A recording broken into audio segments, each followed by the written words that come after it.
I've seen things manifest in my life, small things, but what I'm interested in is finding out how long does it take to manifest the bigger things or other things in my life?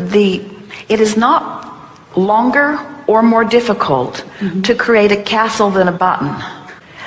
But your expectancy about a button is different than your expectancy about a castle. So the period of time is about your expectation. So that's why the approach we take to teaching you about creation is, rather than comparing the bigness of the items that you're trying to create, if we can convince you about the law of attraction, and we can educate you about the way you feel when you're allowing and the way you feel when you're resisting, then you can start focusing on the allowing part and things will happen quickly for you. I see. How do I become more of a allower? How do I... Just the way you are. In other words, just like what you're doing. You're working to feel better and better and better and better. And every word that we utter is toward the end of toward your understanding that it's easier than all of us are making it out to be. You are where you are. In other words, you are in the financial position you are in the physical bodily condition you are in, and in this physical environment, most people are not going to snap their fingers and affect an immediate change about anything. And so the fact that you are where you are means that in most instances, it's likely that you're going to hang around where you are, because in most instances, you're observing where you are. So let's just say it right out loud. The more observant you are of where you are, the slower the progress to somewhere else. Pretty good. And let's just say it right out loud. The less observant of where you are, the faster you move to where you want to be. But now let's really say it. If you look to where you want to be, regardless of where you are, you will go there fast. Did you follow that sequence? So you get to decide. It really is about, have you ever, Jerry and Esther watched the dogs walking around the neighborhood in California, and some dogs are walkers and some dogs are sniffers.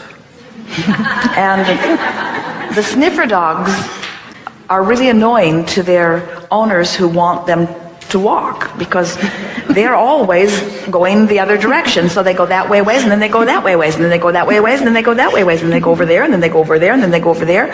It's a very slow walk around this loop, because there's a lot of moving in a different direction than where their owners want them to go.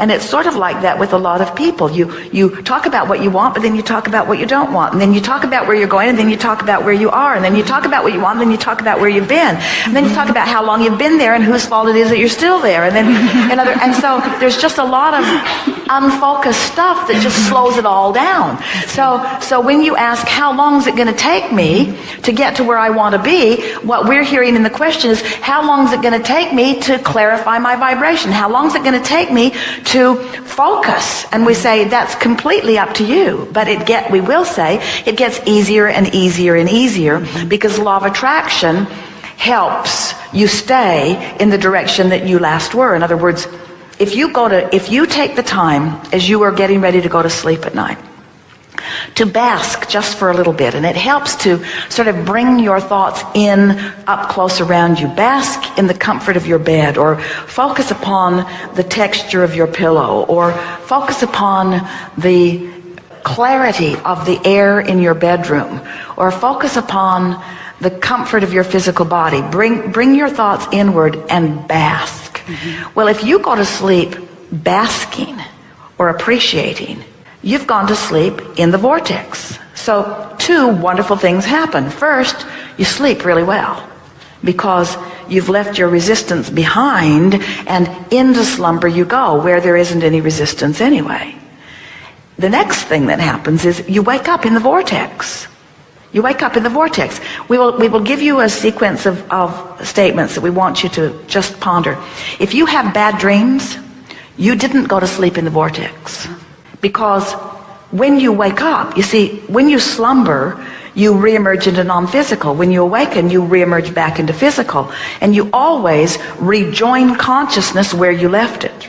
So imagine basking your way to sleep for a few nights, basking and appreciating, and then waking up and picking up the appreciation and continuing it a little further.